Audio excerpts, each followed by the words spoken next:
काही दिवसापूर्वीच हवामान विभागाने जे पूर्वानुमान दिलं आहे, प्रेस रिलीज पण दिलेलं आहे.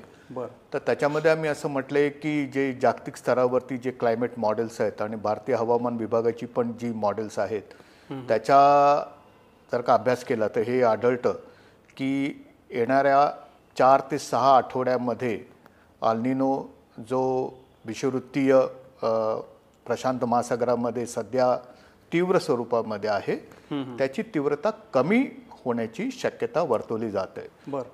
एक चांगली बातमी ही आहे की अल्निनोचं पूर्वानुमानची जी एक ॲक्युरेसी आहे किंवा अचूकता आहे ती गेल्या काही वर्षांमध्ये खूप मोठ्या प्रमाणामध्ये सुधारलेली आहे.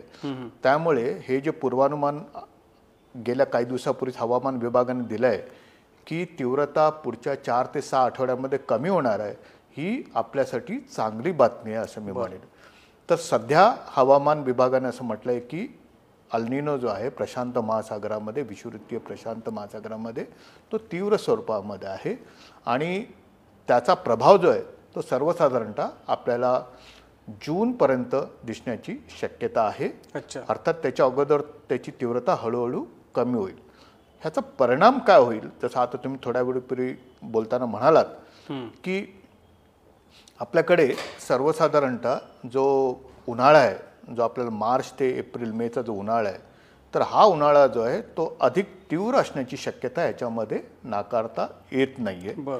तर जर का उन्हाळा जर का तीव्र असेल तर म्हणजे उष्ण लहरी वगैरे असण्याची शक्यता पण असते आणि अर्थात याचा परिणाम आपल्या आरोग्यावरती, कृषीवरती आणि एकंदरच आपलं जे पाण्याचे जे एकंदरच मॅनेजमेंट आहे तर ह्याच्यावरती पण असू शकतो. तर त्यामुळे अशा प्रकारच्या गोष्टींकडे आपल्याला थोडंसं जाणीवपूर्वक बघायची गरज आहे. येणारा उन्हाळा जो आहे पुढच्या 3 ते 4 महिन्यामधला जो उन्हाळा आहे पावसाळ्याच्या अगोदरचा तर तो उन्हाळा थोडासा कडक किंवा तीव्र असण्याची शक्यता हवामान विभाग वर्तवत आहे आणि तशा प्रकारचं क्लायमेट फोरकास्ट पण म्हणते. अर्थात ज्यावेळी उन्हाळा येईल फेब्रुवारीच्या नंतर मार्चच्या वेळी हवामान विभाग परत एकदा त्याचं सीजनल फोरकास्ट जे ऋतूचं फोरकास्ट आहे ते पण नक्की करेल. पण अल्निनोवरती आधारित पूर्वानुमान सध्या हे आहे.